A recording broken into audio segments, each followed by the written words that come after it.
Another day, another story. Yacht rock, while defined more than 2 decades later, offered a break from the politically charged era of the 1960s and early 70s. The term, yacht rock, originated in the mid-2000s as a humorous way to describe a particular style of smooth, soft rock music from the late 1970s to early 1980s. The name was popularized by the online comedy web series Yacht Rock, created by J.D. Risner, Hunter D. Stair, and Dave Lyons in 2005. The show playfully dramatized the careers of artists like Michael McDonald, Kenny Loggins, Steely Dan, and Toto, whose music featured lush production, sophisticated harmonies, and laid-back grooves. Welcome to Tabo Eminent Channel. Musical characteristics. Yacht rock is characterized by smooth vocals with soft harmonies, highly polished production with clean instrumentals, jazz and R&B influences with complex chord progressions. Themes of leisure, love, and escapism, often associated with a luxurious lifestyle. Frequent use of electric piano, like the Fender Rhodes, saxophone solos, and mellow guitar tones. Why yacht rock? The name, yacht rock, plays on the idea that this music evokes a relaxed, affluent lifestyle, imagining someone listening to it while sailing on a yacht. However, most of the artists associated with the genre were not actually yacht owners, and the name is more of a tongue-in-cheek label rather than a description of the artists' lifestyles. Artists commonly associated with yacht rock: Michael McDonald and the Doobie Brothers, What a Fool Believes, Kenny Loggins, This Is It, Steely Dan, Peg, Toto, Rosanna, Christopher Cross, Sailing, Hall & Oates, I Can't Go For That. Cultural revival. Though the genre was not called yacht rock in its heyday, the term has gained widespread recognition since the web series. Today, the genre enjoys a nostalgic revival, with dedicated playlists, themed radio stations, and even tribute bands celebrating its breezy, feel-good sound. Would you like recommendations for a yacht rock playlist?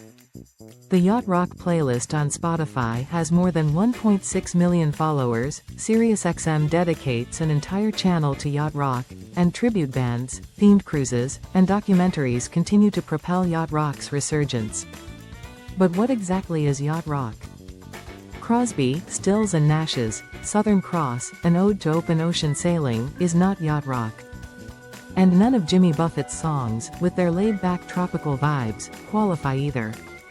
While these songs may appear on some yacht rock playlists, they don't meet the narrow parameters defined by those who retroactively popularized the term.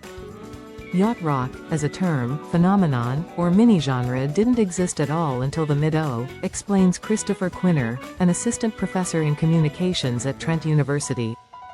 Yacht rock genre coined after the fact. Yacht rock is a 21st century concept popularized by a group of music-obsessed friends, J.D. Risner, Hunter Stair, Dave Lyons, Lane Farnham, and Steve Huey, for the online comedy series Yacht Rock on Channel 101 in 2005, which coincidentally was the same year YouTube launched, helping it become a viral sensation.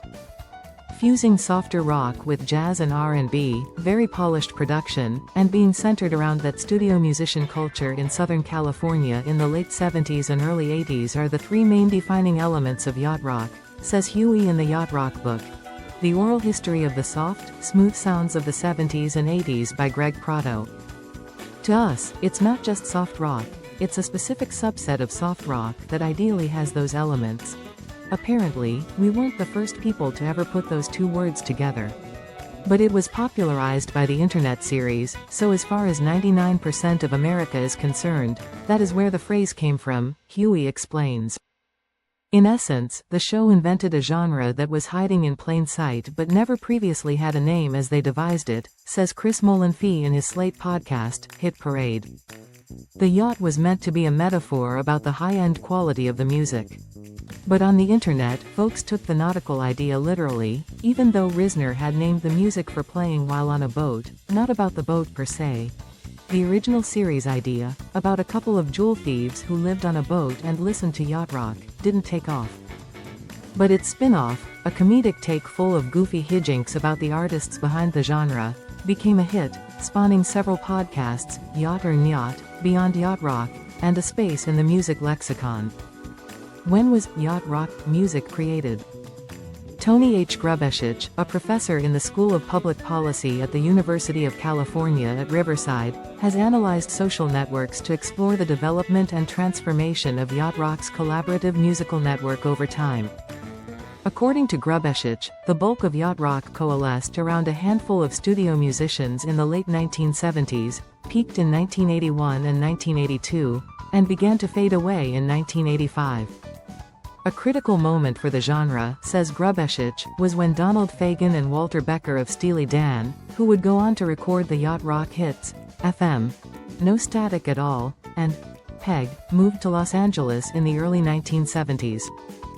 Fagen and Becker wanted to blend R&B, rock, and jazz elements, Grubesic explains, and through recording with most, if not all, of the major studio musicians in Los Angeles, they increased the likelihood that these musicians would go on to collaborate with one another. Another pivotal moment was the development of Boz Scaggs' album, Silk Degrees, says Grubesic. Besides producing the yacht rock hit, Lowdown, Silk Degrees was the first time the core nucleus of what would become the band Toto, with David Paich on synth, David Hungate on bass, and Jeff Porcaro on drums, recorded in a studio together, Grubesic explains. Toto would eventually go on to produce the seminal yacht rock hits, Rosanna, and Africa, a reaction to hectic 1960s yacht rock, while only defined as such more than 2 decades later, was very much a product of its time. The counterculture had burned brightly with tremendous emotion and fervent action, but it was pretty exhausted as a cultural and political force in many respects by the mid-70s, says Quinner. It's fair to say that listeners were ready for something a bit easier to digest sonically and thematically after how hectic the late 60s and early 70s had been. As the United States started the process of leaving Vietnam, healing from the race riots of the 1960s and the assassinations of President Kennedy, Bobby Kennedy, and Martin Luther King Jr., people needed a break. Not just from these traumatic events but also in their music. The music we label as yacht rock today provided that break, says Grubesic. The origins of yacht rock, from studio magic to internet phenomenon, the birth of a sound, late 1970s early 1980s before the term yacht rock was even conceived, the sound that defined it was already making waves in the late 1970s. Emerging from the fusion of soft rock, jazz, R&B, and smooth soul, this music was known for its slick production, breezy melodies, and sophisticated chord progressions. The artists behind it were often studio perfectionists, using cutting-edge recording techniques to craft an ultra-smooth, radio-friendly sound. So, what is yacht rock really? At its core, yacht rock is more than just a genre, it's a vibe.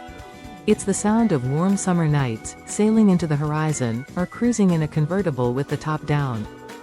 It's escapism in musical form, blending top-tier musicianship with a relaxed, feel-good energy. And while the musicians themselves might not have set out to create yacht rock, their legacy is now forever linked to smooth sailing and smooth sounds. Thanks for watching. Request you to subscribe the channel.